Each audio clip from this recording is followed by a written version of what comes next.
The foreman smiled, a thin, greedy smile, as the bitter widower dipped his heavy iron pen into the inkwell, ready to sign away the last acreage of his family's valley. He was surrendering his life, convinced he had nothing left to live for. But the foreman did not know that the plain, quiet seamstress standing in the shadows of the room had already unstitched the thick leather lining of his saddlebag the night before. What she found hidden inside that dark leather, bound tightly by a faded blue ribbon, wasn't just a simple betrayal. It was the physical proof of a slow, calculated murder of a man's soul, executed day by day by the very friend he trusted most. This story of forged heartbreak, of brutal, silent endurance, and of an undeniable, earth-shattering justice will leave you breathless and in tears.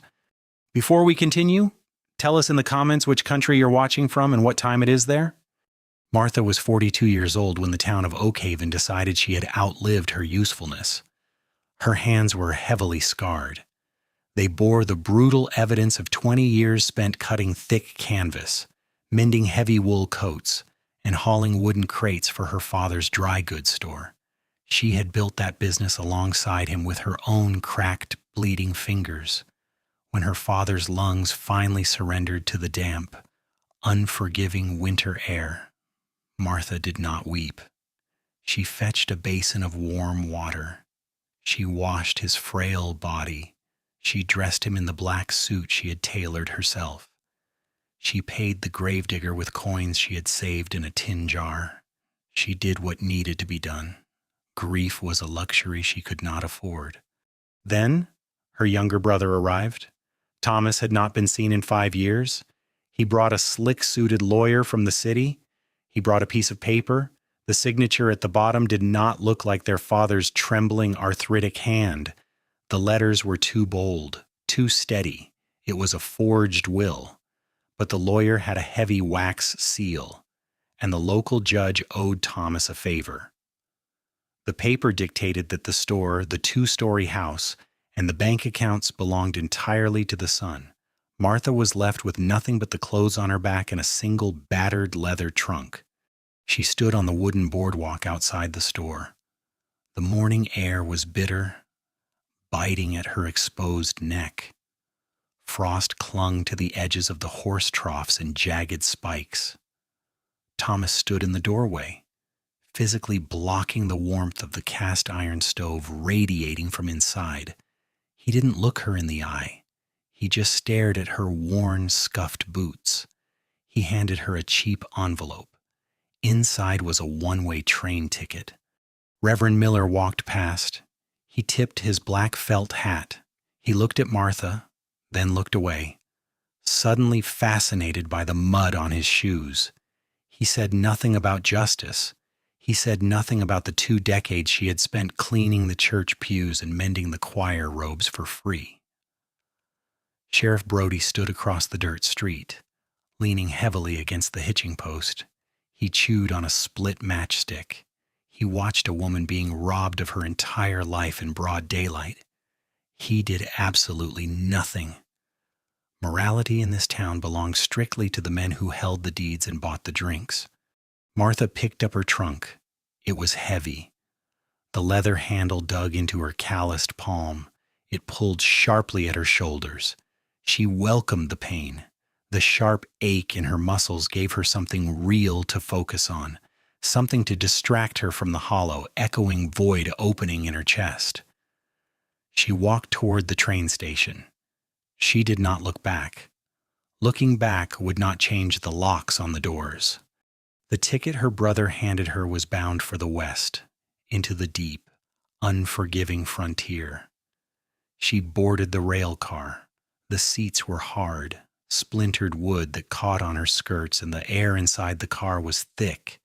It smelled of sulfur, burning coal smoke, and unwashed bodies. The journey took 4 grueling days. The train rattled and shook violently, throwing passengers against the wooden walls with every sharp turn. People complained bitterly. Women cried about the fine dust ruining their traveling dresses. Men shouted angrily at the exhausted conductors. Martha sat perfectly still by the smeared window. She did not speak a word to anyone. She did not cry. Crying did not warm a freezing room. Crying did not stitch torn fabric or put hot food in an empty belly. Crying was a waste of water. She kept her hands folded tightly in her lap.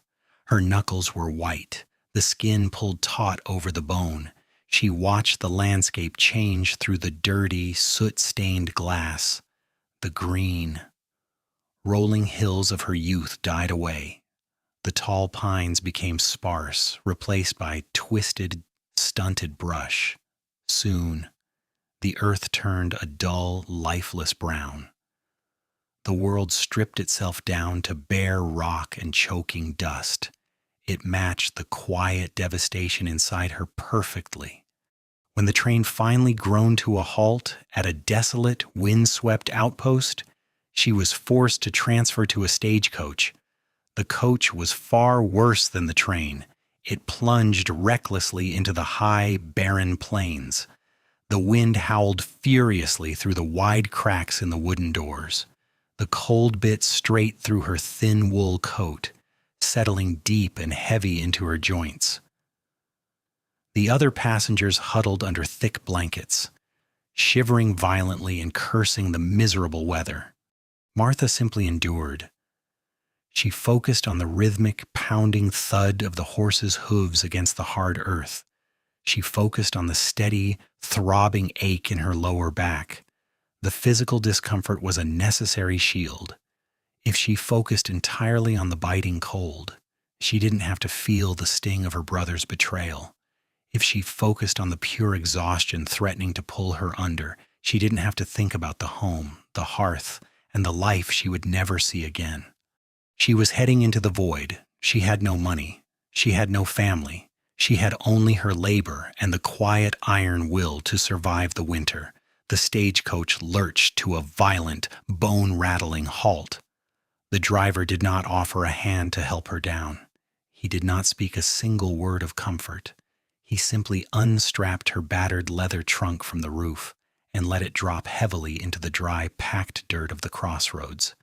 A thick cloud of yellow dust rose around her boots, coating the hem of her skirt. Before the dust even settled, the driver cracked his whip. The horses surged forward. The heavy coach rattled away, shrinking quickly into a dark, insignificant speck against the vast, gray horizon. Martha was left completely alone. The silence of the frontier was not peaceful. It was heavy. It was a suffocating physical weight pressing down on her shoulders. The wind howled relentlessly across the flat plains, carrying no scent of pine or fresh water, only the bitter, sharp smell of dry earth and impending frost. She looked down at her trunk. The thick leather strap was frayed. The brass hinges were rusted and stiff. She gripped the handle. She braced her legs. With a sharp, controlled exhale, she hoisted the dead weight against her hip. The muscles in her lower back screamed in immediate protest. She ignored them. Pain was just another physical sensation. She turned her face directly into the biting wind and began to walk. The instructions from the employment agency in the last town had been brief. 2 miles down the dirt track, Blackwood Ranch. They needed a seamstress and a cook. They paid board and $10 a month. They asked no questions about her past. That was all the information she required. She walked for a solid hour. The freezing cold seeped upward through the thin, worn soles of her boots. The wind whipped her skirts violently around her ankles, dragging at her every step like invisible hands pulling her toward the dirt. She kept her eyes fixed strictly on the deep, rutted wagon tracks ahead.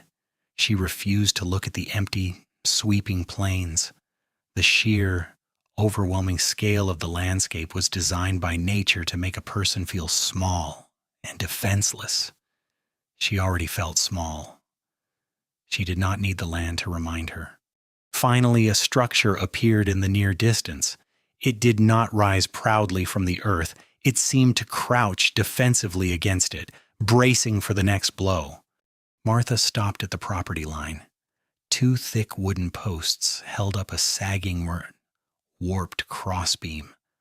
The words Blackwood Ranch were burned deeply into the wood, but the letters were gray and heavily weathered, half obscured by creeping dry rot. The wooden gate was entirely gone, leaving only rusted iron hinges hanging uselessly from the splintered posts. She stepped onto the property. The earth here was packed hard as stone, stripped entirely bare of any living grass or weeds. The split-rail fences stretching out toward the horizon leaned precariously. The wooden rails were snapped in several places, jutting up like jagged, broken teeth against the bruised, overcast sky. It was land that had simply surrendered. As she dragged her trunk toward the main yard, the true depth of the desolation became starkly clear. There were no flower boxes beneath the lower windows. There were no neat, prideful rows of stacked firewood on the wide porch. A rusted iron plow lay abandoned right in the center of the yard, half buried in hardened mud, defeated by the elements. An old, scarred coonhound lay curled tightly beneath the skeletal remains of a dead oak tree. The dog lifted its heavy, blocky head, looked at her with milky, indifferent eyes, and dropped its heavy snout back into the freezing dirt. It did not even possess the energy to bark. The main house was a massive two-story structure of raw, unpainted timber. The harsh prairie sun and the brutal winter blizzards had scoured the wood to a pale, ghostly gray. The roof shingles curled upward at the edges like dried, dead leaves. But it was the windows that caught Martha's sharp attention.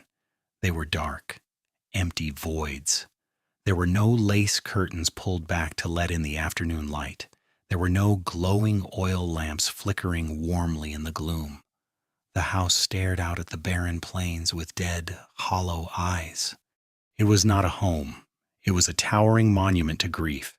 It was a physical manifestation of a rotting soul. The wind picked up again, rattling the loose window panes on the second floor. Martha did not flinch. She watched a single, dry tumbleweed scrape harshly across the barren yard. This place was a graveyard for the living, but a graveyard was quiet.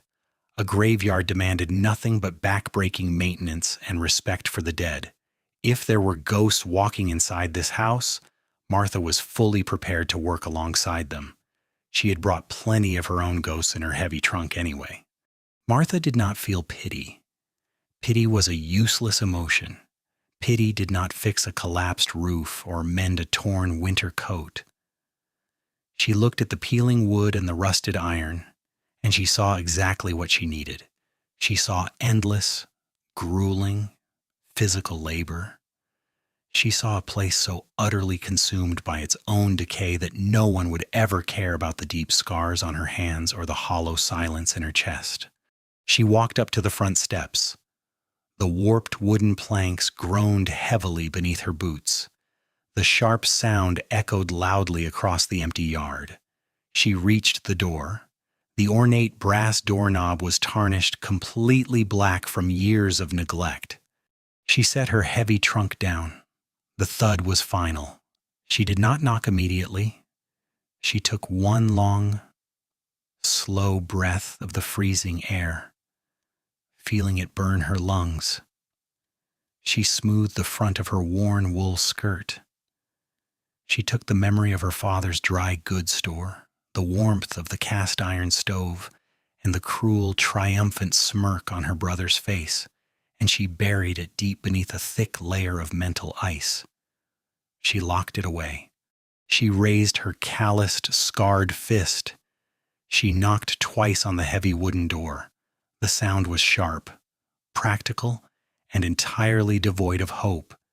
She stood perfectly straight, letting the freezing wind whip around her stoic frame, waiting for the void to answer. The heavy wooden door groaned in protest. The rusted hinges shrieked against the freezing wind. A man stood in the doorway. He blocked the dim light from the hallway behind him. This was Elias Blackwood. He did not look like a man who owned a sprawling frontier ranch. He looked like a man who had been buried alive and had simply forgotten to stop breathing. He was tall, but his shoulders were severely stooped under an invisible, crushing weight. His thick hair was uncombed and greasy. A ragged, overgrown beard hid the sharp angles of his jaw. His clothes hung loosely on his gaunt frame. A heavy, suffocating odor rolled off his skin.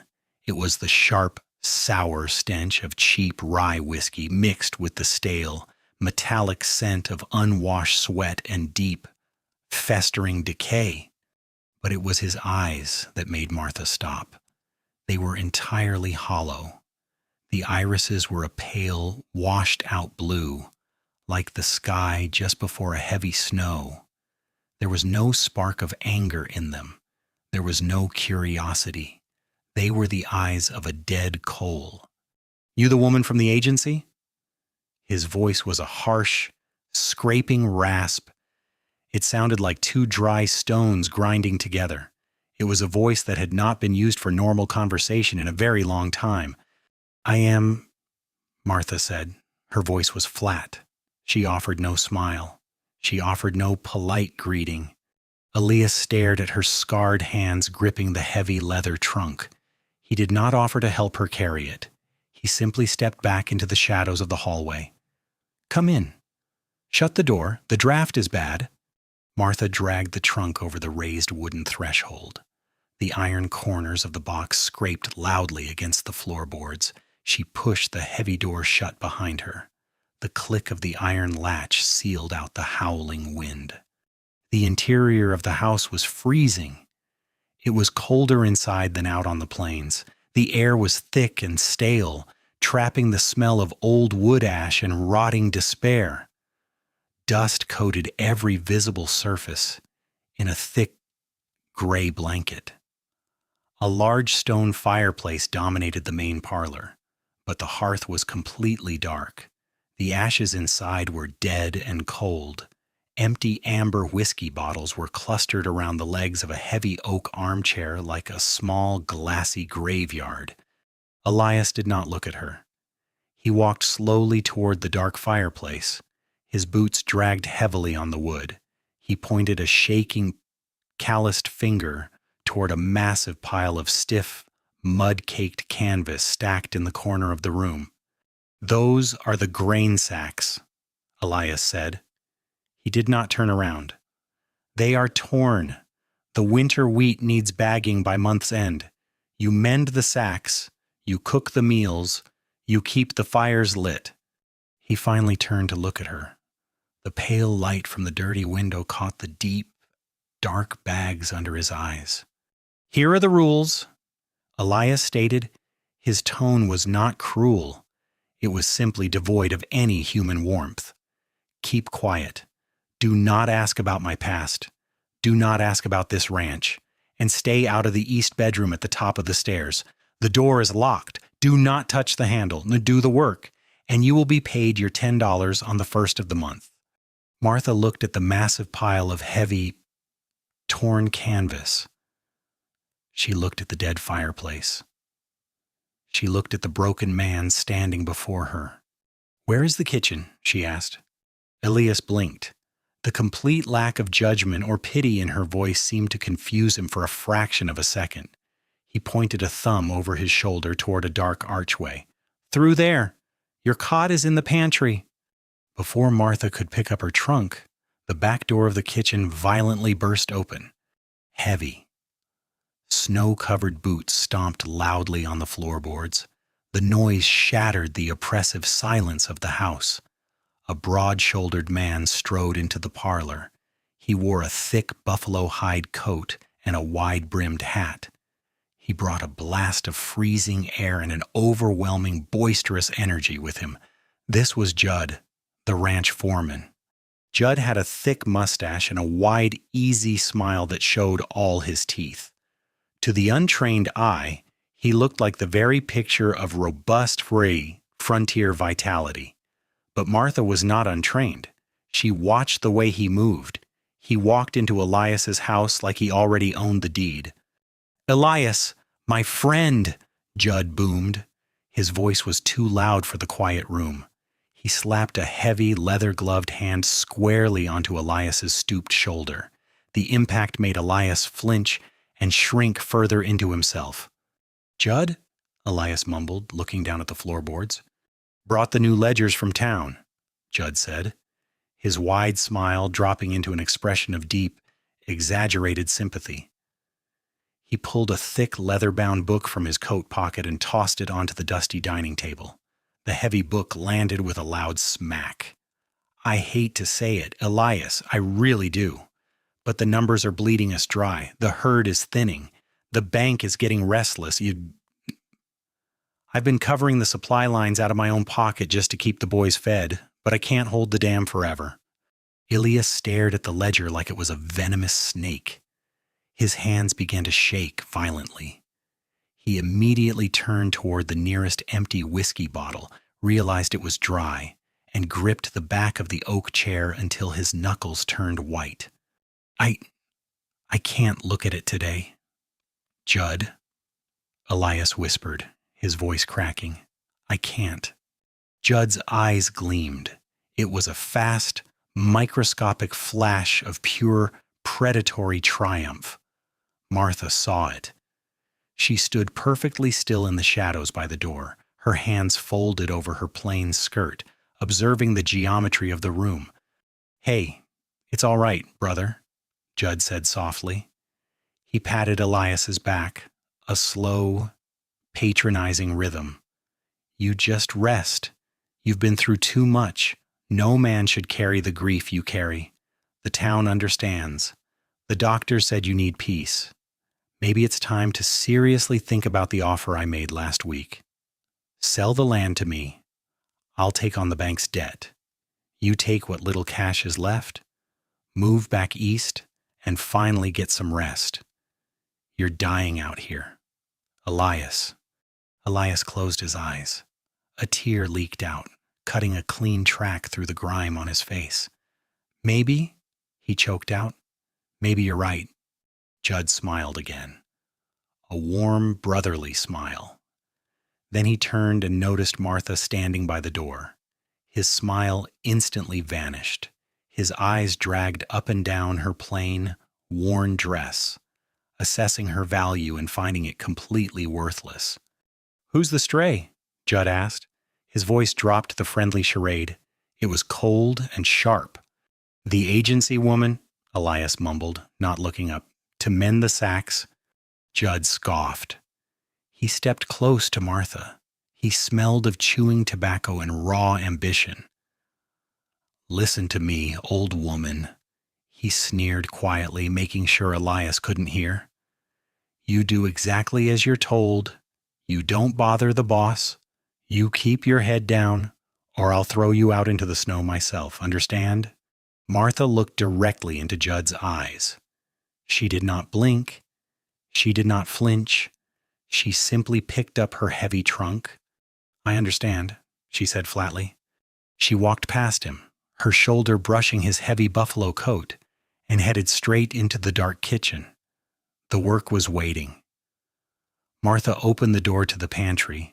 It was no larger than a storage closet. The air inside smelled of mouse droppings and rotting flour. A narrow canvas cot was pushed against the far wall. A single moth-eaten wool blanket lay folded at the foot.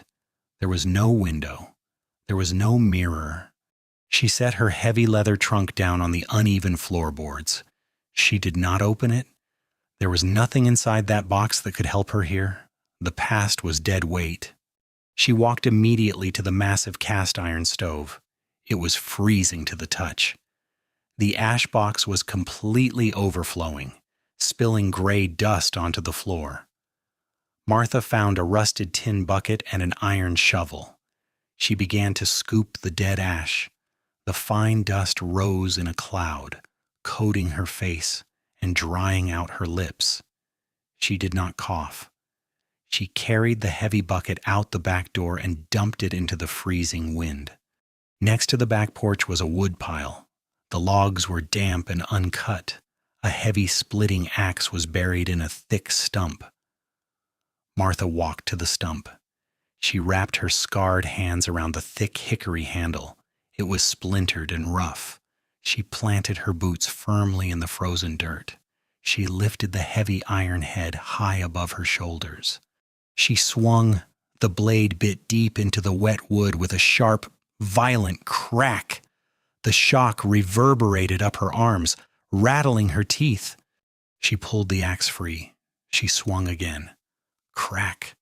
The wood split cleanly in two. She grabbed another log. She swung. Her shoulders began to burn. Her breath plumed in the freezing air like locomotive smoke. She swung harder. The burning in her muscles felt incredibly good. It was sharp. It was real. As long as her arms burned, she was not thinking about her father's grave. As long as her lungs gasped for the freezing air, she was not thinking about the smirk on her brother's face. She let the physical exhaustion completely hollow her out. She chopped enough wood to last a week. She carried the heavy logs inside, her arms trembling under the weight. She built a teepee of kindling inside the iron belly of the stove. She struck a match against the floor. The flame flared, casting twisting shadows against the dark kitchen walls. She fed the fire. The dry wood popped and hissed, slowly. The massive iron stove began to heat. The metal ticked and pinged as it expanded. For the first time in months, a heartbeat returned to the Blackwood house. Martha found a stiff bristle brush and a hardened block of raw lye soap in a cupboard. She drew a bucket of hot water from the stove reservoir. She dropped to her hands and knees on the kitchen floor. She began to scrub.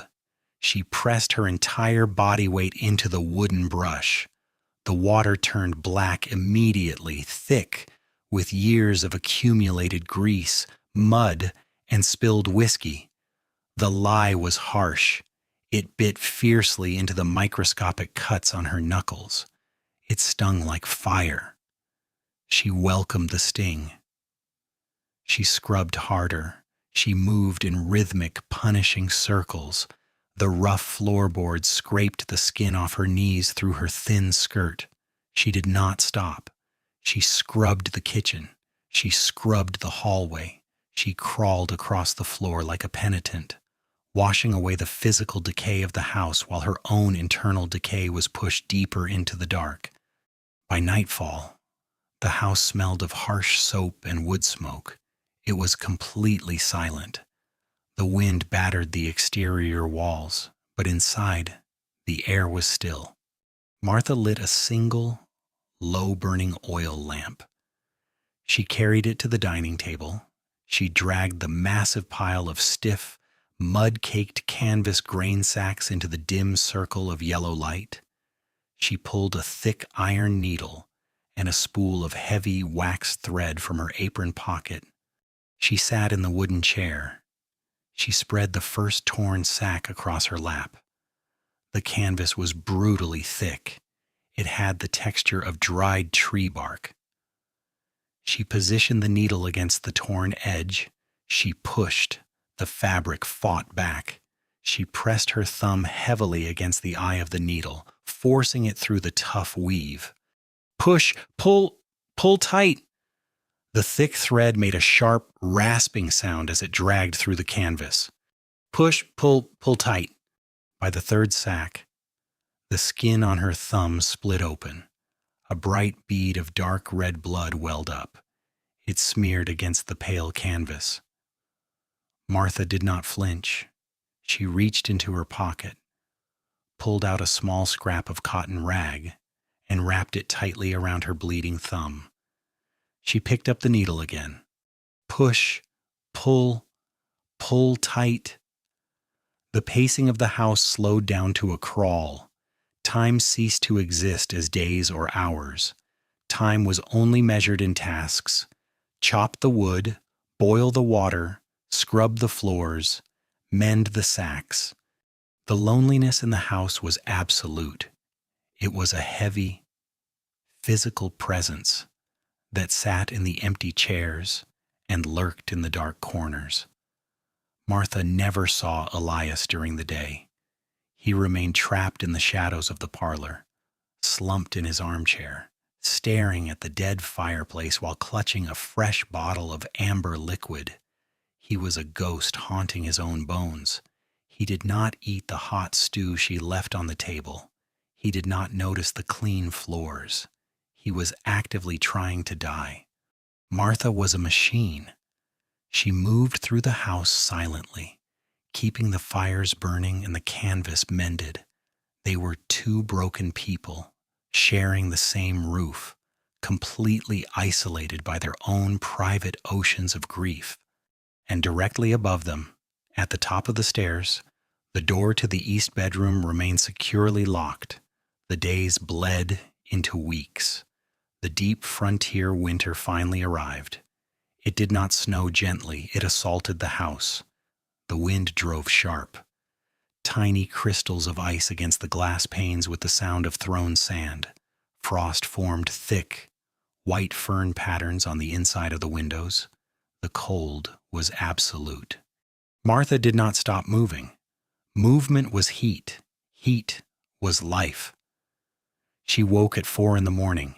She broke the thin layer of ice over the wash basin with her knuckles. She washed her face in the freezing water. She stoked the iron stove. She baked heavy, dense loaves of sourdough bread. She roasted salted pork. She mended the endless mountain of torn canvas. Her hands changed. The blisters hardened into thick, yellow calluses. The skin around her cuticles cracked and bled in the dry air, then healed over into tough scar tissue. She did not feel the pain anymore. Her body had simply accepted the new reality. Elias faded further. He stopped shaving entirely. His clothes hung off his shoulders like rags on a scarecrow. He stopped eating the meals Martha left on the table. He survived solely on the amber liquid in the glass bottles that Judd faithfully delivered. Judd came to the house every Tuesday and Friday. He never knocked. He treated the heavy front door like it belonged to him. He stomped the thick snow off his heavy leather boots directly onto the floorboards Martha had just spent an hour scrubbing with lye. Martha never complained. She never sighed. When Judd walked into the parlor, she simply stepped back into the shadows of the kitchen, folded her hands beneath her apron, and watched. Judd always brought papers. He carried them in a thick leather satchel. He laid them out on the dining table like a general deploying troops. "It's bad today, Elias," Judd would say. His voice was always laced with that thick, dripping, false sympathy. He pulled out a stack of supply invoices. "The feed store in town just raised their prices. The winter is hitting them hard, too. I had to put this week's grain on my own tab again. The bank won't extend our credit." Elias sat slumped in his armchair. He stared blindly at the floor. He didn't look at the papers. "Do what you have to do, Judd. I need your signature on the supply orders. Brother?" Judd pressed gently. He slid a piece of paper and a fountain pen across the wood, just to make it official for the town council, so they know you're still coherent. That word, coherent. Judd used it like a knife. He slid it in slowly, twisting it just enough to remind Elias that the whole town thought he was losing his mind. Elias's hand trembled violently as he reached for the pen. He didn't read the words. He didn't check the numbers. He hastily scratched his broken signature at the bottom and pushed the paper away, desperate to return to the numbness of the bottle. Martha watched from the dark archway. She watched the way Judd smiled when Elias wasn't looking. It was the smile of a wolf watching a wounded calf bleed out in the snow. One afternoon, Judd demanded hot coffee. Martha brought a chipped porcelain mug to the table. As she set it down, her eyes swept over the supply order Judd had just written out. She noted the ink. She noted the pressure. Judd's handwriting was violently aggressive. He pressed the steel nib so hard into the cheap paper that it nearly tore through. The loops on his Y's and G's were unnaturally heavy, pooling with dark thick ink at the bottoms. It was a very distinct, arrogant script. Martha committed it to memory. She did not know why yet. She only knew that a survivor memorizes every detail of their environment. The nights were the hardest. At 2 a.m, the house was a tomb. Martha sat by the dying embers of the kitchen stove, her needle pulling the heavy wax thread through the stiff canvas. Push, pull, pull tight. Through the dark hallway, she heard the floorboards groan. She stopped sewing. She listened. Elias was awake. He dragged his feet slowly out of the parlor. He walked to the bottom of the wooden staircase. He stopped. Martha leaned slightly out of the kitchen archway. In the pale moonlight filtering through the dusty window, she saw him. Elias stood at the foot of the stairs, gripping the wooden banister with both hands. He was staring up into the darkness. He was staring at the locked door of the east bedroom. He stood there for a full hour. The freezing draft whipped around his thin clothes. He shivered violently, but he did not move. He did not climb the stairs. He did not touch the doorknob. He just stared at the wooden barrier that held the ghost of the woman who had supposedly hated him in her final days. Martha watched him. She knew the look of a man who wanted to die. She had seen it in her father's eyes when his lungs gave out. But Elias did not look like a man dying naturally of a broken heart. He looked like a man who was being methodically pushed off a cliff. Martha retreated back into the kitchen. She picked up her heavy iron needle. She looked at her rough, scarred hands. She was just a plain, unwanted seamstress. She had no power. She had no money. She had no voice in this desolate world. But she had patience, and she had an eye for the things that arrogant men overlooked. She pushed the needle through the heavy canvas. Push, pull, pull tight. The arrangement was set. The house was freezing, but deep in the dark, a silent spark had just caught the dry kindling. January brought a cold that felt like iron against the skin, the kind of cold that cracked exposed timber and froze the water in the basin solid by midnight. Elias did not notice. He was numb. He had spent the last 3 days entirely confined to his armchair, wrapped in a thin blanket, staring blindly at the frost creeping across the window glass. His heavy winter coat lay discarded on the floorboards near the front door. He had tripped over it days ago and simply left it there. Martha picked it up. The wool was thick, heavy, and smelled of stale rye and wood smoke. The right elbow was torn completely open, exposing the frayed inner lining. If Elias walked outside in this coat, the prairie wind would cut straight through to his bones. He would freeze to death. Martha carried the heavy coat into the kitchen. She laid it across the wooden dining table. The fabric was stiff from the cold. Before she could patch the wool, she had to empty the pockets. She reached her scarred hand into the deep right pocket. Her fingers brushed against dried tobacco flakes and a rusted horseshoe nail. She pulled them out and set them aside. She reached into the left pocket over the breast. Her fingers met paper. It was a crumpled, deeply creased envelope. It felt soft and worn, like it had been folded and unfolded 1,000 times. Martha pulled it out. The paper was yellowed at the edges. She did not pry into other people's lives for entertainment, but she needed to know what was anchoring this man to the bottom of the river. She flattened the paper against the scarred wood of the table. She leaned in toward the pale light of the oil lamp. It was a letter. The date was over a year old. It was written from the sanatorium in the city, where Elias's wife had spent her final months battling consumption. Martha read the words. They were brutal. They were precise. Calculated strikes meant to sever completely the will of the reader. You are a hollow man, Elias. I curse the day I gave you my name. You could not protect this land, and you could not protect me. Do not come to the city. I do not want to look at your face when the end comes. I only want to forget you. Martha stared at the paper. The cruelty of the words hung heavily in the freezing kitchen air. Any man who loved his wife would shatter reading this. It explained the empty whiskey bottles. It explained the dead, coal-like eyes. Elias believed he had murdered his wife's love through his own failures. But Martha did not look at the emotion. She looked at the mechanics of the writing. She stared closely at the ink. The handwriting was aggressive. The nib of the steel pen had been pressed so fiercely into the paper that it had nearly torn the fibers. The letters slanted sharply to the right.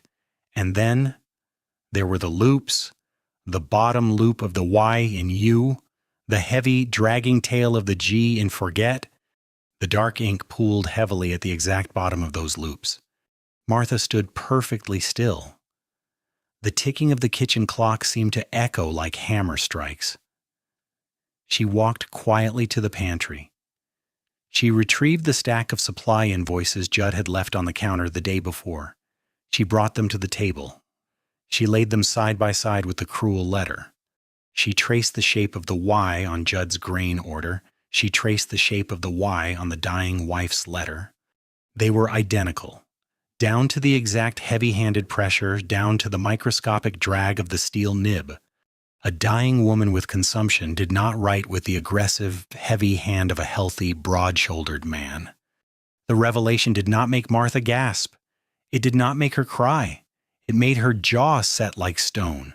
Her eyes narrowed. This was not a tragic heartbreak. This was an assassination. Judd had forged the letter. He had deliberately planted it to break Elias's mind, to drive him to drink, and to force him into selling the Blackwood Ranch for pennies to the only man kind enough to take it off his hands. Martha carefully folded the forged letter back into its exact creases. She slipped it back into the breast pocket of the coat. She threaded her needle and began to patch the torn elbow. Her hands were perfectly steady. She had found the wound. Now, she needed to find the weapon. 2 days later, Judd provided the opportunity. He kicked open the back door of the kitchen, bringing a flurry of snow inside. He unbuckled a thick, heavy leather saddlebag from his shoulder and threw it violently onto the kitchen table, nearly knocking over Martha's flour tin. "The bottom seam is giving out," Judd barked, brushing snow from his thick mustache. "I'm losing coffee beans on the trail. Fix it. Use the heavy wax thread and don't ruin the leather. I need it by tomorrow morning. I'm riding into town to finalize some paperwork with the bank." He didn't wait for an answer. He turned and walked into the parlor to pour Elias another drink. Martha looked at the heavy leather saddlebag. It was custom tooled, expensive work, not the kind of gear a simple foreman usually afforded. She waited until midnight. The house was dead quiet. Elias was passed out in his chair. Judd had ridden back to the bunkhouse hours ago. Martha sat at the kitchen table. She pulled the saddlebag under the lamplight. The leather was thick and stiff from the cold. The bottom seam was indeed fraying, the heavy linen stitches rotting away. She took her sharpest iron awl and a small utility knife. She began to unpick the stitches. Snap, pull. The thick thread gave way. She worked methodically, opening the bottom of the bag to re-sew it.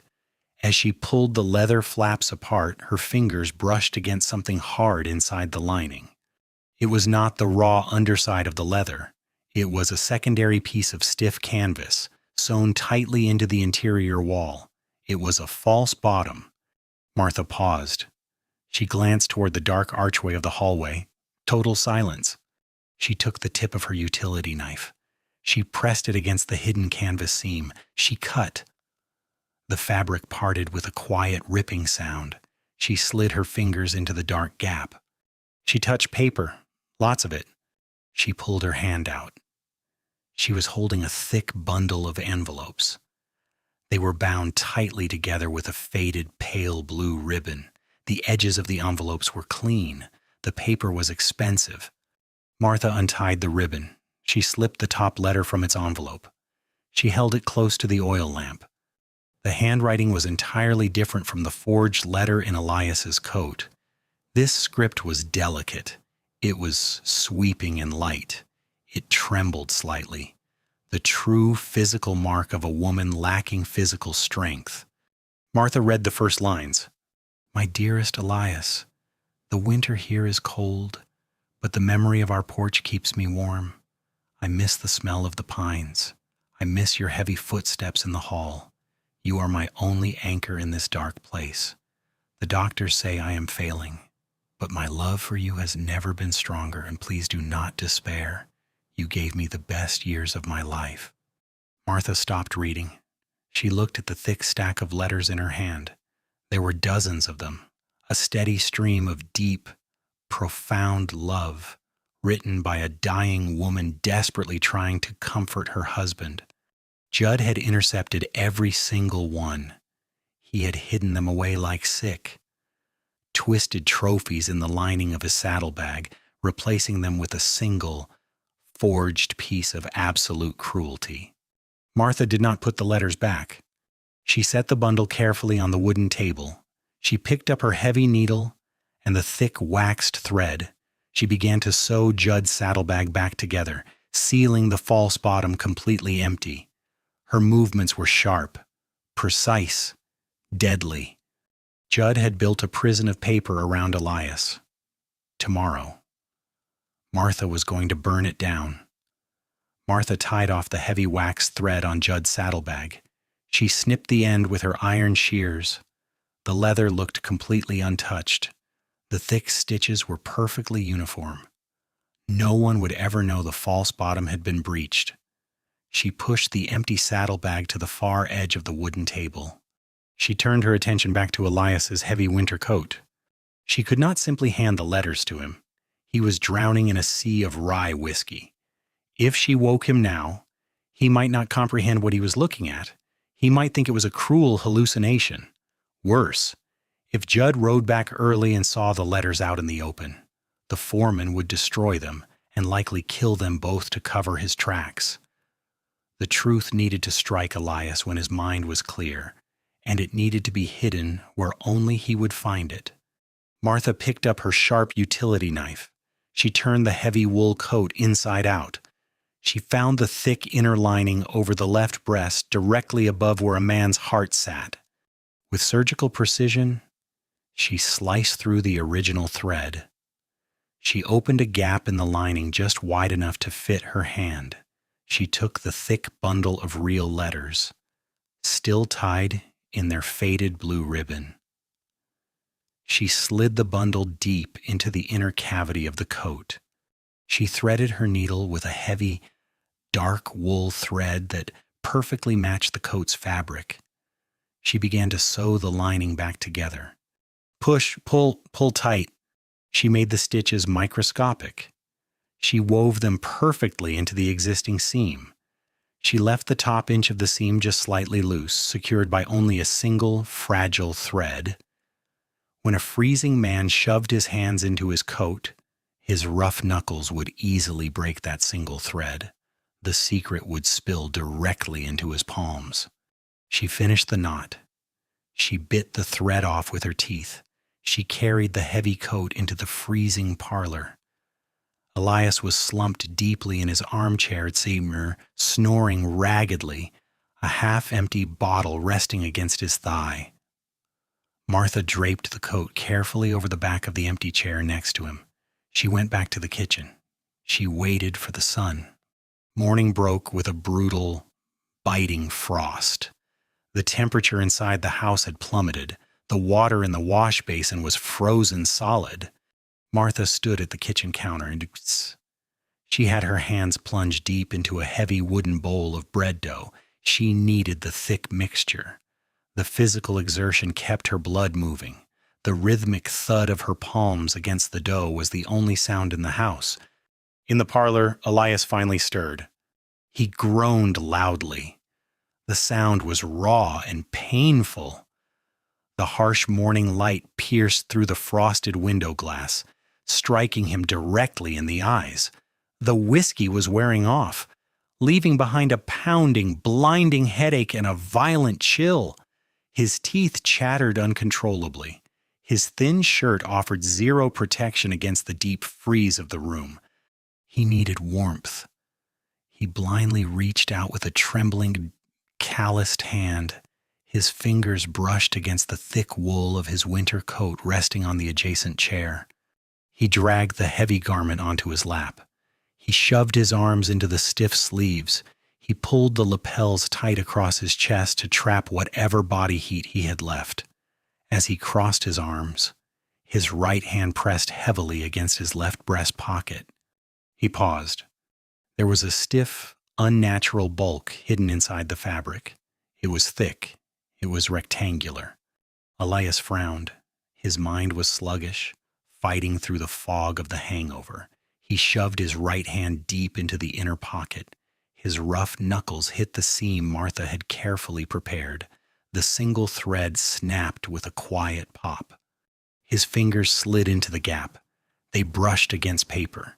He gripped the bundle and pulled it out. He sat completely still in the freezing parlor. He stared at the bundle in his hand. He recognized the faded blue ribbon instantly. It was the ribbon from his wife's hair, the ribbon she had worn on the day he put her on the train to the city sanatorium. His breath hitched in his throat. His hands, already shaking from the alcohol withdrawal, began to tremble violently. He pulled the ribbon. It slipped away, falling onto the dusty floorboards. He opened the top letter. The handwriting was delicate, sweeping, light. It was undeniably hers. My dearest Elias, the winter here is cold, but the memory of our porch keeps me warm. You are my only anchor in this dark place. Elias stopped breathing. The words hit him like a physical blow to the stomach. He read the next line and the next. My love for you has never been stronger. Please do not despair. You gave me the best years of my life. I am not afraid of the end as long as I know you are standing tall at Blackwood. He dropped the first letter. He frantically opened the second. Do not listen to the doctors when they say I am suffering. I dream of the valley. I dream of your calloused hands holding mine. I love you, Elias. I will love you into the next life. A heavy, guttural sound tore out of Elias's throat. It was not a sob. It was the sound of a man clawing his way out of a sealed coffin. He dropped heavily to his knees on the hard floorboards. The letters spilled around him like a cascade of white snow. He clutched one of the pages to his face. He inhaled the faint, lingering scent of the paper. It smelled of her. It smelled of truth. For a year, he had believed he was a monster. He had drank himself half to death to escape the agonizing guilt of failing the only woman he ever loved. He had surrendered his pride, his land, and his soul because he believed she had died despising him. But she hadn't. She had died loving him. Elias reached into his other pocket. He pulled out the crumpled, forged letter. The cruel letter. The one that had shattered his mind. He laid it on the floorboards directly next to his wife's real letter. The pale morning light illuminated them both. He saw it. The fog in his brain instantly burned away, replaced by a terrifying, absolute clarity. He saw the aggressive, heavy pressure of the steel nib on the forged letter. He saw the thick, dark ink pooling at the bottom of the loops. He had seen that exact handwriting just yesterday. He had seen it on the supply orders Judd pushed in front of his face. Judd, his closest friend, the man who clapped his shoulder and poured his drinks, the man who had volunteered to ride to the city to check on her when Elias was trapped by the winter calving season. Judd had intercepted the letters. Judd had written the forgery. Judd had systematically, methodically dismantled Elias's sanity to steal the ranch. The dead coals in Elias's eyes sparked. The spark hit raw gasoline. It ignited into a fierce, blinding inferno. The stooped, broken posture vanished. The muscles in his back coiled tight. The victim was dead. The rancher had returned. Elias slowly stood up. He did not brush the dust from his knees. He carefully gathered the real letters from the floor, treating them like fragile glass, and placed them back inside his coat. He kicked the forged letter into the cold ashes of the fireplace. He turned his head. Martha was standing in the dark archway of the kitchen. Her hands were heavily coated in white flour. She held her plain cotton apron. She was perfectly still. She did not look away from his burning eyes. She did not offer a polite smile. She did not offer pity. Elias looked at the heavy leather saddlebag sitting fixed on the kitchen table. He looked at Martha's scarred, calloused hands. He understood. She had found the letters. She had recognized the lie. She had taken a terrifying risk to slice open the foreman's gear, extract the truth, and sew it directly into his coat. This plain, quiet, discarded woman had seen the trap the entire town had missed.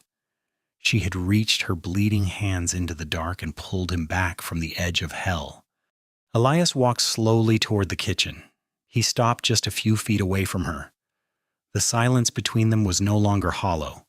It was charged with a massive, unspoken weight. He looked at her, not as a servant, but as the only solid thing left in his house. He didn't say thank you. Thank you was a useless phrase for what had just happened. He simply gave her a single deep nod. Martha wiped her flour-covered hands on her apron. She gave a single rigid nod in return. "I need coffee," Elias said. His voice was no longer a scraping rasp. It was deep. It was steady. It was made of iron. Strong. Black. No more whiskey. "It's boiling on the stove," Martha replied flatly. Elias walked past her into the kitchen. He didn't stumble. His heavy boots struck the floorboards with solid, deliberate purpose. The ghost was gone. The master of Blackwood Ranch was awake, and the foreman was scheduled to return tomorrow.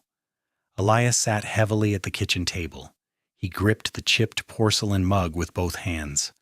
The hot black coffee burned his tongue. He swallowed it anyway.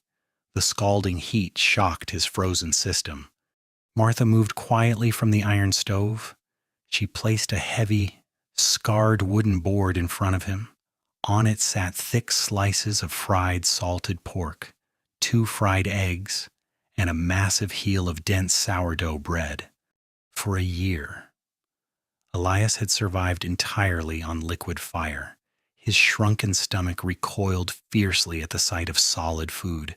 He picked up his iron fork. His hand shook. He stabbed a thick piece of pork and forced it into his mouth. He chewed slowly.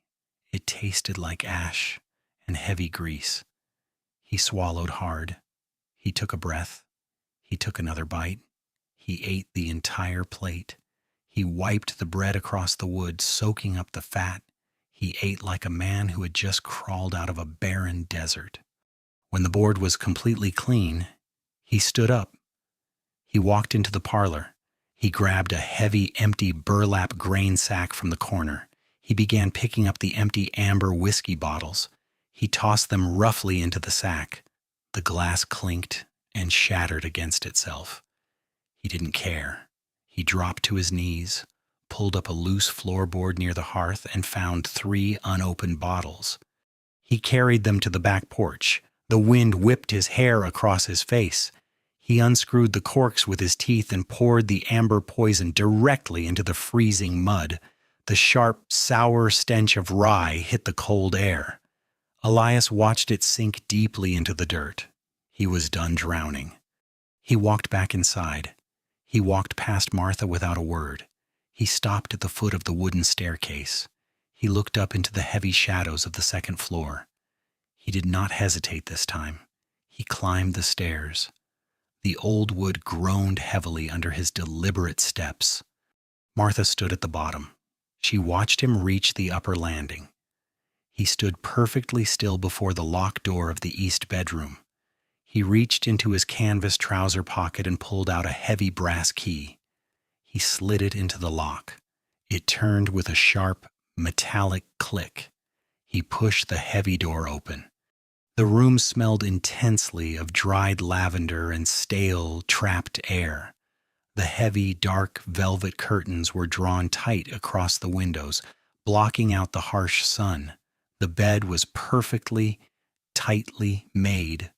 A silver hairbrush sat perfectly straight on the mirrored vanity. It was a mausoleum. It was a suffocating shrine built for a woman he mistakenly thought had hated him. Elias walked directly to the window.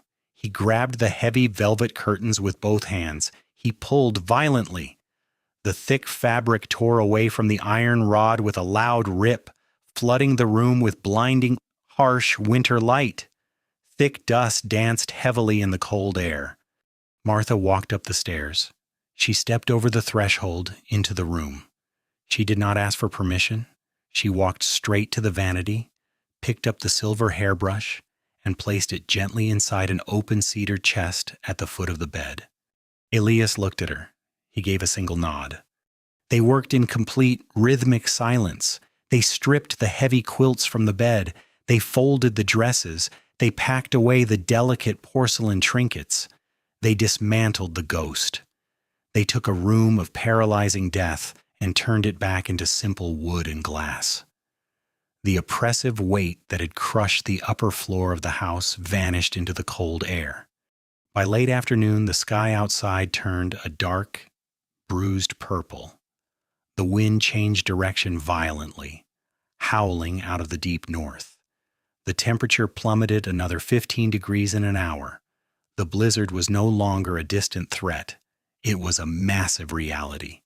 A thick, impenetrable wall of white snow advanced rapidly across the plains, swallowing the horizon line entirely and battering the walls of the ranch house. Elias stood by the parlor window, watching the whiteout conditions roll in. He had washed his face and shaved his ragged, overgrown beard with a straight razor and freezing water from the basin. His jawline was sharp. His pale blue eyes were cold, steady, and dangerously focused. He wore a clean flannel shirt and his heavy canvas trousers. "Martha," he said, his voice easily cut through the howling wind rattling the window panes. Martha stepped out of the kitchen. She held her heavy mending cloth in her scarred hands. "Where did Judd leave the supply orders?" Elias asked. "On the desk in the corner," Martha replied flatly, "next to the dry inkwell." Elias walked to the desk. He gathered the neat stack of paper. He carried them to the large oak dining table in the center of the room. He laid them out in a precise, overlapping row.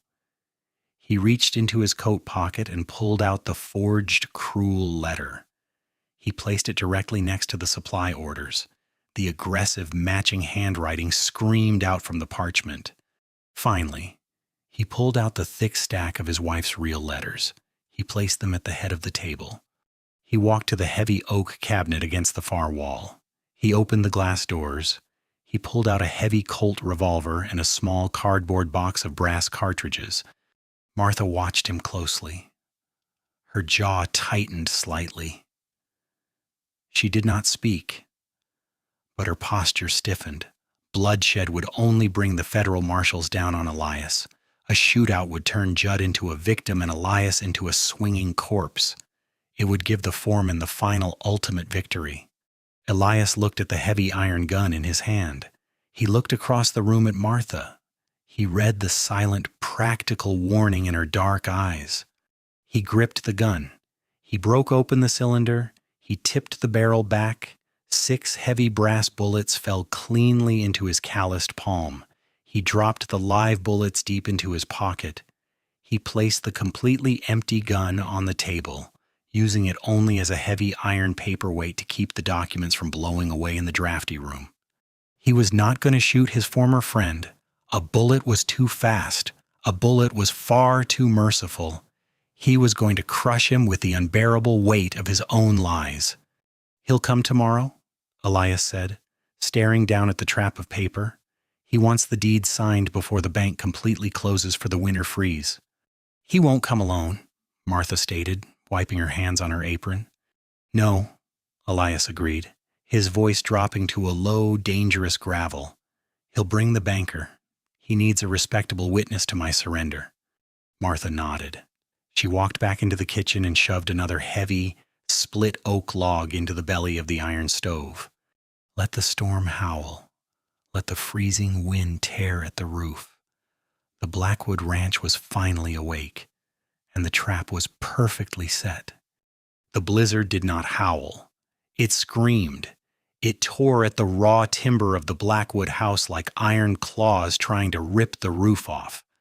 By noon, the snow had drifted high enough to bury the lower half of the porch pillars. The world outside the frosted window panes was a blinding, chaotic wall of violent white. Inside the parlor, the air was heavy. The temperature was bitterly cold, but the oppressive, rotting dampness of the past year was entirely gone. The house felt stripped down to its bare, hard bones. It was ready for a fight. Elias sat at the head of the massive oak dining table. He did not move. He did not tap his fingers. His posture was perfectly rigid. His broad shoulders filled out the clean flannel shirt. He stared straight ahead at the heavy wooden front door. Directly in front of him, the neatly stacked pile of supply orders and the forged letter lay face down on the scarred wood. The thick bundle of his wife's real letters rested securely inside his coat pocket, pressing heavily against his chest. On top of the face-down papers sat the heavy Colt revolver. The iron barrel was cold. The cylinder was completely empty. Elias rested his calloused right hand flat on the table, inches from the heavy wooden grip. Martha stood in the dark archway of the kitchen. She wore her plain, rough cotton dress and her heavy apron. Her scarred hands were folded neatly at her waist, and she was a shadow against the wall. She watched Elias. She watched the door. She waited. The grandfather clock in the corner ticked with agonizing metallic slowness. Tick, clack, tick, clack. At 1 o'clock, a heavy, muffled thud struck the front porch. The floorboards groaned under the sudden weight of heavy boots. Someone pounded brutally on the thick front door. The knocks were aggressive, demanding immediate entry. Elias did not blink. "Come in," he said. His voice was low, but it carried perfectly through the drafty room. The brass handle turned violently. The heavy door was kicked open from the outside. A massive blast of freezing, howling wind exploded into the parlor, carrying a thick sheet of blinding white snow with it. The draft instantly snuffed out the oil lamp on the side table. Judd stood in the doorway. He looked massive in his thick buffalo hide coat, his face wrapped in a heavy wool scarf. Behind him, cowering against the freezing wind, was a smaller, thinner man. It was Mr. Abernathy, the town banker. Abernathy wore a fine city coat that offered absolutely zero protection against the frontier winter. His lips were visibly blue. He was shivering violently, clutching a thick leather briefcase to his chest like a useless shield. Judd stepped inside. He grabbed Abernathy by the collar and dragged him over the threshold, then slammed the heavy door shut, leaning his entire body weight against the wood to click the iron latch into place. The howling of the storm was instantly muffled. The sudden quiet in the room was deafening. Judd pulled down his heavy wool scarf. He aggressively stamped his boots against the floorboards, knocking off heavy, wet clumps of snow. He let out a loud, boisterous laugh that echoed unnaturally in the grim room. "God almighty, Elias!" Judd boomed, clapping his heavy leather gloves together to warm them. "I thought the horses were going to freeze solid in their tracks. Half the trail is completely gone. But I told Mr. Abernathy here," I said, "we cannot leave my brother Elias stranded out there with the bank breathing down his neck. We had to get this done today." Abernathy's teeth chattered so loudly they clicked. He adjusted his spectacles with a trembling Kamaid's gloved hand. He looked around the dim, freezing room with naked, poorly concealed disgust. He looked at the dust. He looked at the empty hearth. He looked at Elias sitting silently at the table. He did not see a man. He saw a defaulted loan. Judd finally turned his full attention to the table. His eyes locked instantly onto the heavy iron Colt revolver resting on the wood. Judd's wide, friendly smile faltered for a fraction of a second. Then it returned. Wider and more patronizing than before. He misread the room completely. He saw the gun. He saw Elias staring blankly.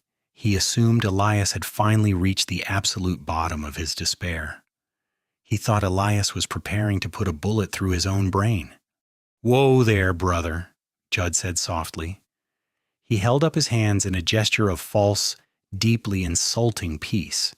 He took a slow step toward the table. "Let's put the iron away, all right? It hasn't come to that. That's why I'm here. I'm here to save you from all this. Just step back from the edge, Elias." Elias did not look at the gun. He looked dead into Judd's eyes. He did not speak. Judd took Elias's silence as submission. He smirked. He unbuttoned his heavy buffalo coat and threw it casually over the back of a chair. He turned to Abernathy. "Set the papers up, Mr. Abernathy. The man is tired. Let's get him his money so he can finally rest." Abernathy nodded sharply. He practically ran to the table, desperate to finish this business and get back to the warmth of his bank. He unlatched his leather briefcase. He pulled out a thick stack of legal documents and a small bottle of black ink. He laid them out across the wood, deliberately avoiding the heavy iron gun. Judd turned and noticed Martha standing in the shadows of the kitchen archway. His eyes narrowed with instant, venomous contempt. "You're still here?" Judd sneered, stepping aggressively toward her. "I thought you'd have frozen to death in that pantry by now. Get your useless hide moving? Old woman, get Mr. Abernathy a cup of hot coffee and fetch a bottle from the floorboards for your boss. He needs his medicine before he signs." Martha did not flinch at his tone. She did not cower. She looked at Judd's heavy boots tracking melting snow across the clean floor. Then she looked up at his face. "There is no more whiskey," Martha said. Her voice was completely flat. It held no fear. It held no respect. Judd stopped. He blinked, clearly thrown off by her steady, unblinking stare. "What did you say to me?" "The bottles are empty. The coffee is black." Martha turned on her heel. She walked to the iron stove, poured a single cup of scalding black coffee, and walked back to the parlor. She placed it cleanly on the table next to Abernathy. She did not offer one to Judd. She stepped back to her place in the archway. She folded her scarred hands over her apron. She became a shadow again. Judd stared at her, his face flushing red with sudden, violent anger. He opened his mouth to shout, to put this ragged, worthless stray in her place. "Sit down, Judd." The voice did not come from Martha. It came from the head of the table. It was Elias. His voice was no longer a broken mumble. It was a low, heavy rumble that vibrated the floorboards. It was the voice of a man who owned the very timber holding the roof up. Judd snapped his head back toward the table. He forced his wide, fake smile back onto his face. "Sure thing. Elias, just trying to get some manners into the hired help. Let's look at the contract." Judd pulled out a wooden chair and sat down heavily across from Elias. Abernathy hovered nervously near the edge of the table, holding a fancy fountain pen. "It's a fair buyout, Elias," Judd said smoothly, tapping the thick legal document with his thick finger. "I take the land, the stock, and the debt. The bank is satisfied. You walk away with $500 cash. It's enough for a train ticket east and a quiet room in the city. You sign right here on the bottom line, and this nightmare is finally over." Abernathy uncapped the fountain pen. He held it out toward Elias with a trembling hand. Elias did not take the pen. He looked at the legal document. Then he slowly lifted his right hand from the table. He picked up the heavy Colt revolver by the barrel. Abernathy gasped and took a panicked step backward. Judd's smile froze. his hand instinctively dropping toward the heavy hunting knife strapped to his belt. Elias did not point the gun. He simply lifted it, moved it to the side, and set it down with a heavy clack against the wood. He reached out and flipped over the stack of face-down papers the gun had been hiding. Elias spread the papers out across the scarred wood. They were no longer face down. The harsh, gray light filtering through the frosted windows fell directly onto the pages. The town banker leaned in, squinting through his thick spectacles, eager to finalize the ruin of the Blackwood estate. Judd leaned back in his chair, crossing his massive arms over his chest, feigning utter arrogant boredom. "I don't need to look at old receipts. Elias?" Judd sighed heavily, puffing out a breath of air. "I know the numbers. I wrote them. They're bad." "Look at the top page," Elias commanded. His voice offered absolutely no room for debate. It was a physical weight pressing down on the room.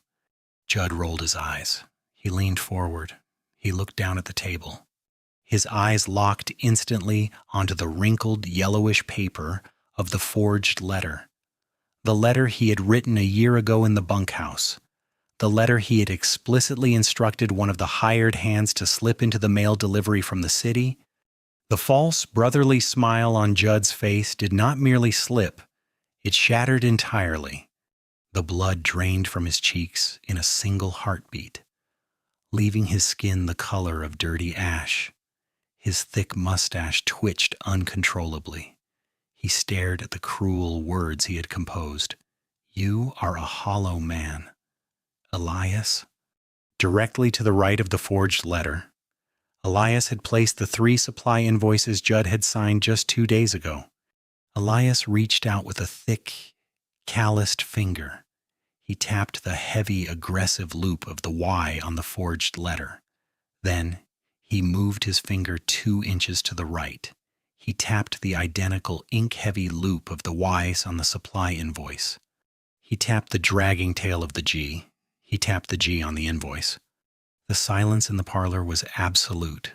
Even the howling blizzard outside seemed to hold its breath. Abernathy, the banker, leaned closer. He was a man who lived his entire life in the microscopic, unforgiving details of ink, paper, and ledgers. He evaluated signatures for a living. His eyes darted rapidly back and forth between the 2 documents. He pushed his spectacles high up on his nose, his breathing hitching. "Dear God," Abernathy whispered. His voice was thin and reedy. He looked up at Judd with wide, terrified eyes. These were penned by the exact same hand. The pressure on the steel nib is identical." Judd swallowed hard. His Adam's apple bobbed convulsively in his thick throat. His brain scrambled desperately to build a dam against the sudden floodwater of truth. I don't know what you're playing at, Elias," Judd stammered. His voice had lost all of its booming, boisterous confidence, and it sounded hollow and thin, like a cracked reed. That's a letter from your wife. You showed it to me yourself months ago." "She didn't write it," Elias said. The cold, mechanical certainty in his voice was terrifying. "She was dying," Judd shouted, slamming his heavy, gloved fist onto the oak table. The sudden violence made the banker jump backward. The consumption made her crazy. Her handwriting changed. The pain made her grip the pen differently. You know that. The doctor said her mind was going. A dying woman doesn't press a steel nib into the paper so hard it cuts the grain, Elias stated calmly. He did not blink. He did not raise his voice. He was a glacier grinding relentlessly forward. A broad-shouldered man gripping the pen like a hammer does that. A man who presses his Y's and G's until the ink bleeds completely through the parchment. Judd's eyes darted frantically around the room. He was a rat trapped in a corner. He looked at the locked front door. He looked at the heavy iron colt sitting uselessly on the table. Then he looked past Elias into the dark archway of the kitchen. He looked at Martha. The realization hit him like a physical blow to the jaw. The broken seam on his saddlebag. He had ordered this ragged, silent woman to mend the thick leather just last night. He had handed her his own execution papers. Judd's paralyzing fear instantly boiled over into absolute homicidal rage. He stood up so violently his heavy wooden chair tipped backward and crashed loudly onto the floorboards. He pointed a thick, trembling finger directly at Martha. "It was her!" Judd roared. The veins in his thick neck bulged violently against his collar. "She did this!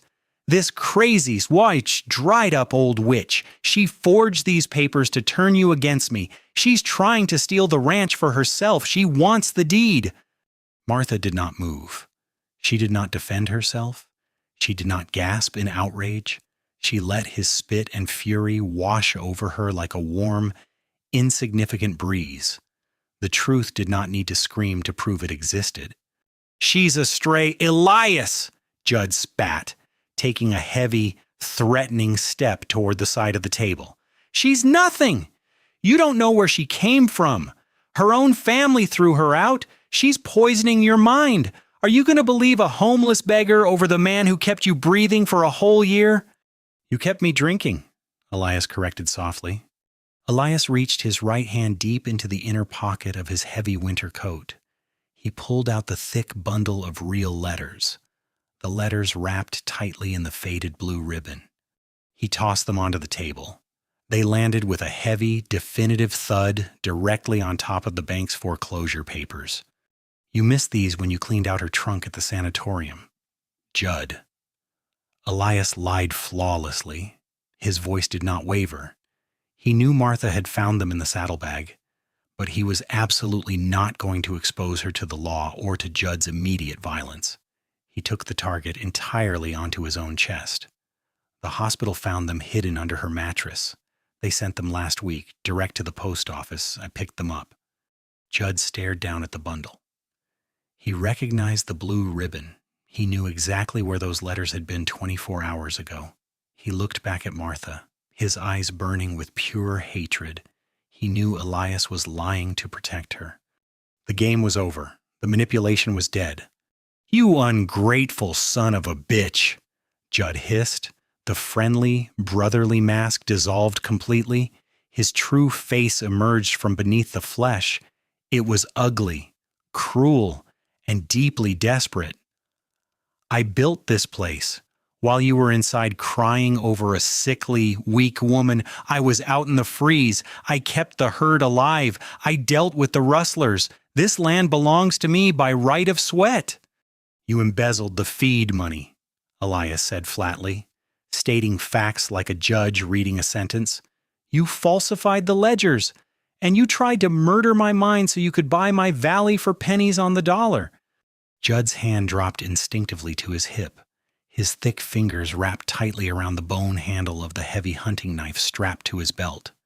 "I should have just put a bullet in your head 6 months ago and claimed you did it yourself." Judd snarled, pulling the long, serrated blade from its leather sheath. The steel scraped loudly in the quiet room. Abernathy let out a sharp, high-pitched cry of sheer terror. He scrambled backward, completely abandoning his briefcase and his fountain pen, desperately pressing his back against the freezing wood of the front door. The physical threat in the room instantly spiked. Judd was younger. He was heavier. He was fueled by the blind, unpredictable panic of a trapped animal. Elias was still recovering from a year of severe starvation and heavy alcohol poisoning. Martha watched Judd's knuckles turn white around the knife handle. Her heart hammered against her ribs, but her face remained carved from stone. She did not scream for the sheriff. She slid her right hand slowly and silently into the deep pocket of her cotton apron. Her scarred fingers wrapped securely around the heavy, sharp iron handle of her fabric shears. She was not going to let this arrogant, thieving man destroy the only piece of truth left in this frozen wasteland. Judd took a heavy step forward. The floorboards groaned in protest. The long, serrated blade of his hunting knife caught the pale, gray light from the frosted window. He did not step toward Elias. He stepped toward the kitchen archway. He stepped toward Martha. Judd knew Abernathy was watching. If he murdered a prominent landowner in front of the town banker, he would hang from the gallows before the snow melted. But a drifter? A nameless, ragged seamstress who had just destroyed his entire life's ambition? No one in Oakhaven would care if she bled out on the floor. "You ruined everything," Judd hissed. His eyes were completely unhinged, locked entirely on the quiet woman in the apron. "I'm going to carve you down to the bone." Martha did not take a step back. She did not scream for help. She simply tightened her right hand inside the deep pocket of her cotton apron, her calloused fingers wrapped securely around the heavy, cold iron handle of her fabric shears. She planted her boots firmly against the floorboards. She was fully prepared to bleed, but she was not going to run. She didn't have to. Elias moved. He did not shout. He did not issue a dramatic, booming warning. He simply stood up. His heavy wooden chair scraped violently backward across the floor, in one fluid, terrifyingly fast motion. Elias snatched the heavy Colt revolver from the oak table by its iron barrel. Judd lunged at Martha, raising the knife. Elias closed the distance in two massive strides. He swung the solid iron butt of the heavy revolver in a short, vicious downward arc. He did not aim for Judd's head. He aimed strictly for the weapon. The heavy iron struck Judd's wrist with a sickening, audible crack. Judd roared in sudden, agonizing pain. The nerves in his arm misfired. His thick fingers instantly went completely numb. The bone-handled hunting knife slipped from his paralyzed grasp. It clattered uselessly onto the floorboards, spinning to a halt near the cold hearth. Before Judd could recover, Elias dropped the empty gun. It hit the floor heavily. He reached out and grabbed the thick lapels of Judd's heavy buffalo coat with both hands. He twisted the thick leather tight, instantly cutting off Judd's air. With a raw, guttural grunt of sheer physical dominance, Elias pivoted his hips. He threw the heavier man backward. Judd crashed violently into the massive oak dining table. The heavy wood shuddered violently under the impact, sliding 2 inches across the floor. Elias followed him down. He pinned the foreman flat against the table. He pressed his heavy left forearm directly against Judd's throat, locking him securely against the scattered legal documents and the forged letter. Abernathy let out a terrified, high-pitched whimper. The banker slid down the face of the front door, landing in a pathetic, trembling heap on the floor, frantically clutching his leather briefcase to his chest. Judd thrashed wildly beneath Elias. He kicked his heavy, snow-covered boots, trying desperately to dislodge the rancher. But Elias was immovable. The rye whiskey had weakened his body for a year, but the absolute righteous fury of the truth had fused his bones back into solid iron. He pressed his forearm harder against Judd's windpipe, shifting his entire body weight forward. Judd gasped. His face turned a dark, mottled purple. His thrashing slowed as the oxygen to his brain was cut off. Elias leaned in close. His face was inches from the foreman's panicked, bulging eyes. "The only reason I am not snapping your neck right now," Elias whispered.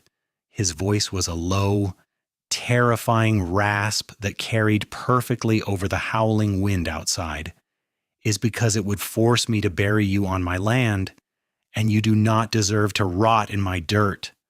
Elias released the severe pressure on Judd's throat just enough to let the man pull a ragged, wheezing breath. Judd coughed violently. Snot and saliva dripped from his thick mustache directly onto the bank's foreclosure papers. He looked up at Elias. The arrogant, untouchable wolf was completely gone. He was nothing but a broken, terrified coward stripped of his disguise. Judd rolled his head slightly to the side. He saw Martha still standing quietly in the archway, her hands folded, watching him choke, even now, facing absolute ruin. Judd tried to inject his venom. He tried to divide them. "She's a leech. Elias," Judd choked out, his voice a pathetic, gurgling wheeze. "She's nothing. A piece of trash blown in from the tracks.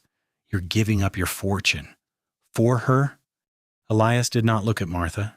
He did not need to. He stared down at the pathetic man pinned beneath his arm. He didn't raise his voice. He didn't need to. He simply said, "She stays. You leave." The words were absolute. They were not a debate. They were a finalized sentence. Elias grabbed Judd by the collar and hauled him roughly to his feet. He shoved the foreman violently backward. Judd stumbled, his heavy boots slipping on the wet floorboards, and crashed hard against the front door, right next to the trembling banker. Elias turned his cold, pale blue eyes to Abernathy. "Pick up the papers, Mr. Abernathy," Elias commanded. The banker scrambled frantically to his feet. His hands shook violently as he rushed to the table. He scooped up the bank's foreclosure contract. Then he hesitated, looking down at the forged letter and the matching supply orders.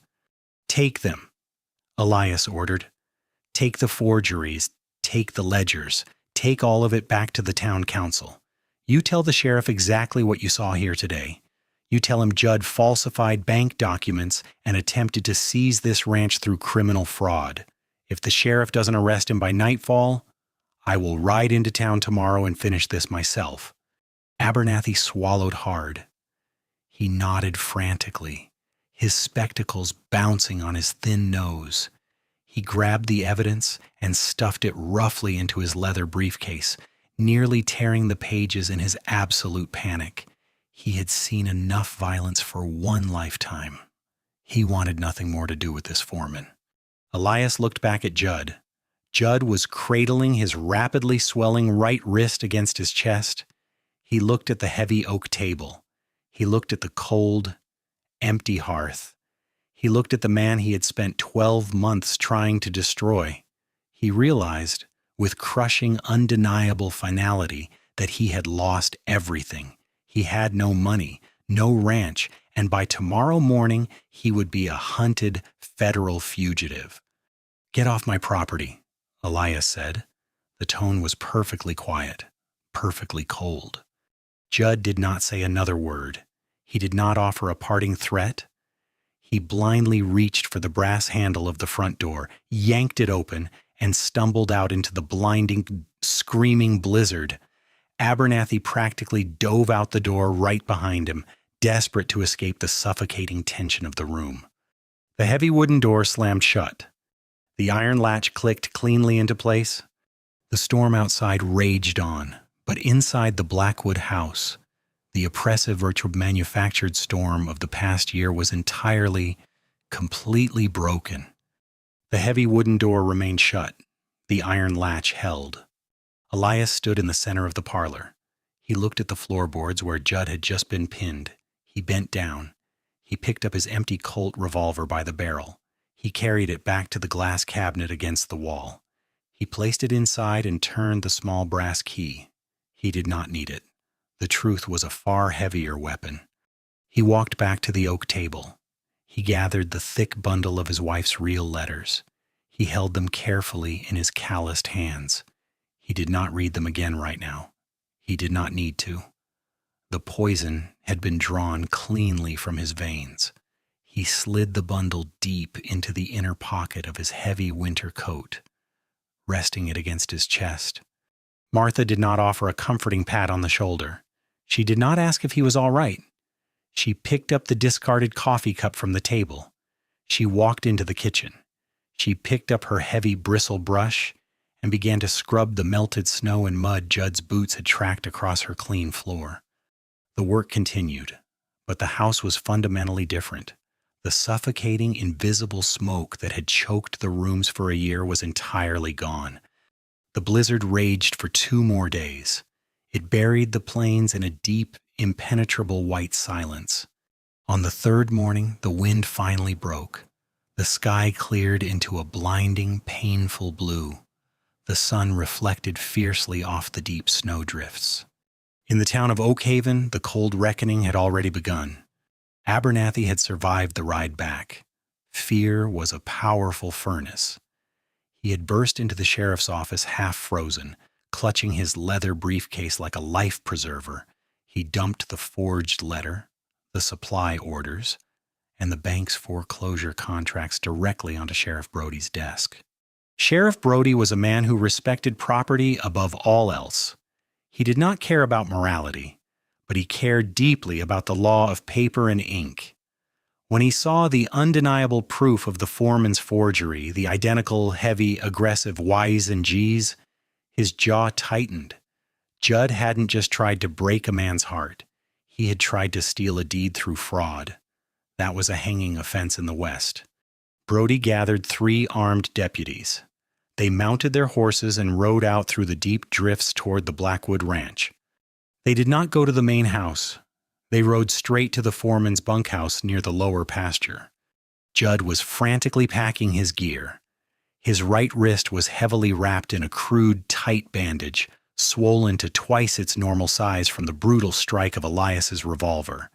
He was trying to stuff stolen silver coins and dry rations into his saddlebags using only his clumsy left hand. He was preparing to run for the border. He never made it to his horse. The deputies kicked the bunkhouse door open. Judd panicked. He reached for his backup hunting knife with his left hand. A deputy stepped forward and drove the wooden stock of a Winchester rifle brutally into Judd's ribs. Judd collapsed onto the rough floorboards, gasping for air. Sheriff Brody walked into the room. He did not offer his usual friendly smile. He pulled a heavy pair of iron shackles from his belt. "Get up, Judd," Brody said coldly. Judd was hauled roughly to his feet. The heavy iron cuffs were snapped aggressively over his wrists. The cold metal bit deeply into his swollen, fractured right arm. He let out a sharp cry of pain. No one in the room flinched. No one offered sympathy. They dragged him outside. They did not let him ride his horse. They tied the heavy chain of his shackles directly to the pommel of the deputy's saddle. They forced the foreman to walk. The journey back to town was slow. It was intentionally humiliating. Judd stumbled through the deep, freezing snow, dragging his heavy boots. His buffalo coat became soaked and dragging. The man who had walked through Oakhaven like a conquering king was now a broken, exhausted prisoner tethered to a horse like a common rustler. When they reached the town limits, people came out onto the wooden boardwalks. The blacksmith stopped his hammer. The general store owner stepped out onto the porch. Reverend Miller stood on the steps of his church. They watched in absolute, crushing silence. The gossips who had confidently whispered that Elias Blackwood was a madman now stared at the dirt. The men who had bought Judd drinks and praised his charity in keeping the ranch afloat now turned their faces away in deep, burning shame. They had all been completely fooled. They had actively participated in the slow, agonizing execution of an innocent man by believing the loudest voice in the room. Sheriff Brody led Judd straight to the stone jailhouse. He threw him into the cell. He locked the heavy iron door. The resounding clack of the deadbolt echoed down the quiet main street. The wolf was caged. Back at the ranch, the thaw arrived 3 weeks later. The massive snowdrifts began to melt. The water ran in thick, muddy streams across the hard earth. The brown plains slowly turned a faint, vibrant green. The ranch woke up. With Judd's ledgers seized by the law, the bank conducted a full audit. The massive debts Judd had claimed were entirely fabricated. The money he had been systematically embezzling for a year was found buried in a tin lockbox under the floorboards of his bunkhouse. The funds were immediately returned to the Blackwood estate. Elias did not sit in his armchair. He did not touch another drop of rye whiskey. He walked out into the cold morning air at dawn. He rode into the next county and hired 3 good, honest men. They did not talk much. They worked hard. Elias led them. He swung a heavy sledgehammer, driving new cedar posts deep into the thawing earth. He strung tight, straight rows of sharp, gleaming barbed wire. He repaired the sagging roof of the main barn. His muscles, atrophied from a year of despair, protested fiercely. His calloused hands blistered and bled anew. He ignored the pain. The pain was good. It was the pain of rebuilding, not the pain of decaying. By midday, his flannel shirt was soaked with sweat. He wiped his brow with the back of his canvas glove. He looked out over the sprawling valley. His pale blue eyes were sharp, clear, and fiercely alive. Inside the house, Martha continued her routine. She woke early. She broke the eggs. She kneaded the heavy sourdough. She mended the torn clothes. But the sanctuary of chores was no longer a desperate escape from grief. It was simply life. The windows were washed entirely clean, letting the sun pour in. The heavy velvet curtains in the east bedroom remained securely packed away in the cedar chest. The massive pile of torn grain sacks had been completely mended, neatly stacked in the corner, ready for the spring harvest. At noon, Elias walked into the kitchen. He brought the sharp scent of fresh-cut pine and cold earth with him. He took off his heavy leather work gloves. He sat at the oak dining table. Martha placed a heavy iron skillet in front of him, sizzling steak, roasted potatoes, and hot, black coffee. She did not retreat to the dark pantry to eat alone. She untied her apron. She pulled out the wooden chair directly across from him. She sat down.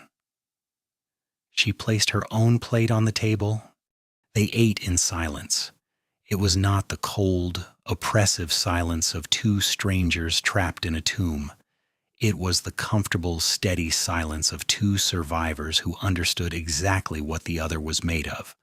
Spring came to the frontier not with gentle breezes, but with brutal, driving rain. The frozen earth cracked open, turning the desolate plains into a massive sea of thick, churning mud. The work multiplied instantly.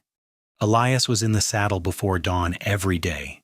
He rode the miles of broken fence lines, dragging heavy spools of barbed wire through the muck to repair the severe winter damage. He pulled newborn calves from the freezing mud. He branded the new stock. The physical toll was massive. His hands were permanently stained with dark earth, axle grease, and dried blood. His shoulders ached with a deep, grinding fatigue by nightfall. But it was a clean fatigue. It was the exhaustion of a man building a fortress, not the exhaustion of a man digging his own grave. Martha matched his pace completely. The sprawling vegetable garden had to be broken out of the hard, unyielding soil. She swung a heavy iron hoe hour after hour, breaking the stubborn clods of dirt. The sun beat down fiercely on her back, burning the back of her neck a deep brown. Her yellow calluses thickened into hard shields. She washed the heavy canvas work clothes in boiling water, her arms plunging into the steaming, lye-filled basin until her skin was raw and bright red. She did not complain. Every ache in her muscles was a testament to her survival. She had been discarded by her brother. She had been deemed entirely worthless by the town. But here, with her scarred hands buried deep in the black soil of the Blackwood Ranch, she was undeniably essential. The town of Oak Haven eventually attempted to bridge the gap. Guilt was a heavy burden, and the townspeople desperately wanted Elias to absolve them.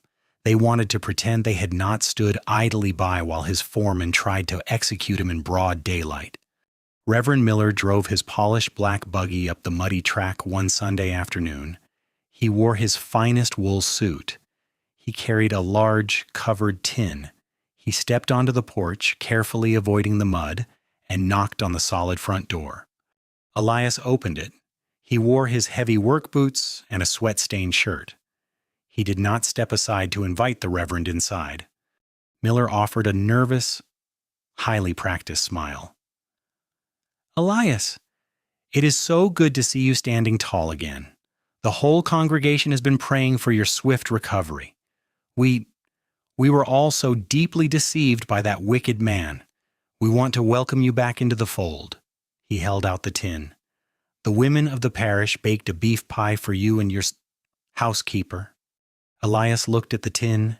He looked at the Reverend. His pale blue eyes were entirely devoid of warmth. He remembered this man tipping his hat while Martha was thrown into the freezing street.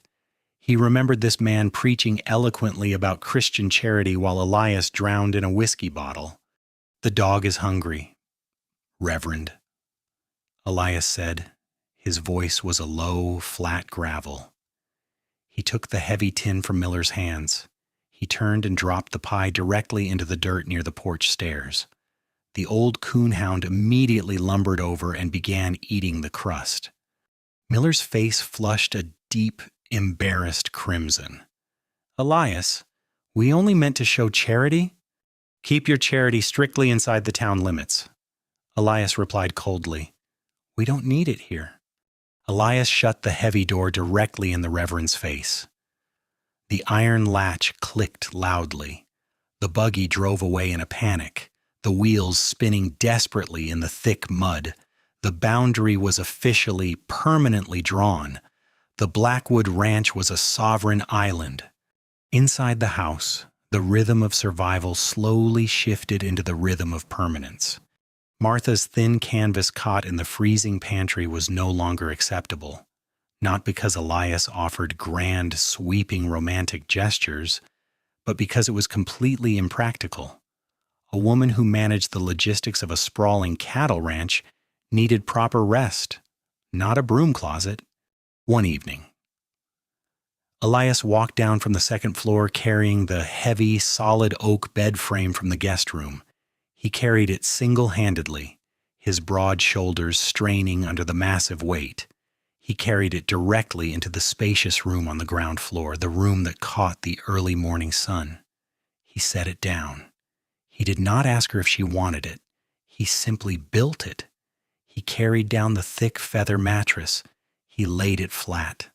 The message was clear. She was not a stray. She was a permanent resident.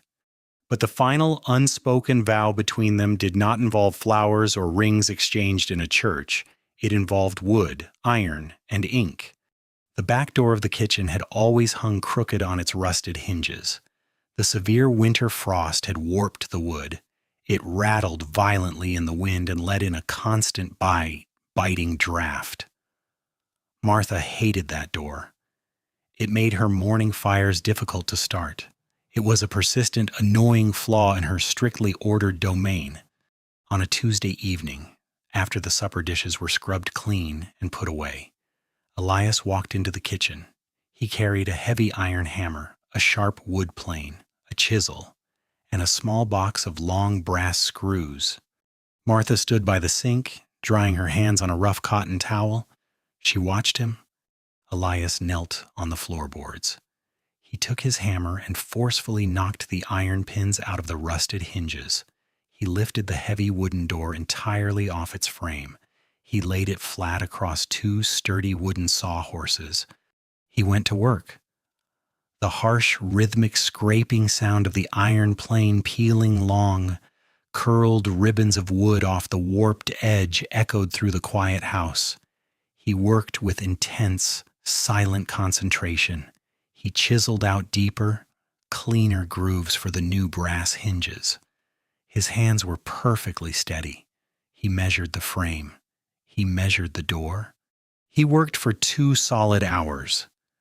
The smell of fresh-cut pine sawdust filled the kitchen, overpowering the stale scent of old ash. When he was finished, he lifted the heavy door back into the frame. He drove the long brass screws deep into the solid wood. He stepped back. He pushed the door closed. It did not rattle. It did not scrape against the floorboards. It swung smoothly and clicked perfectly into the heavy iron strike plate with a deeply satisfying, solid thud. The draft was instantly, completely eliminated. He had built an impenetrable seal against the outside world. Elias stood up.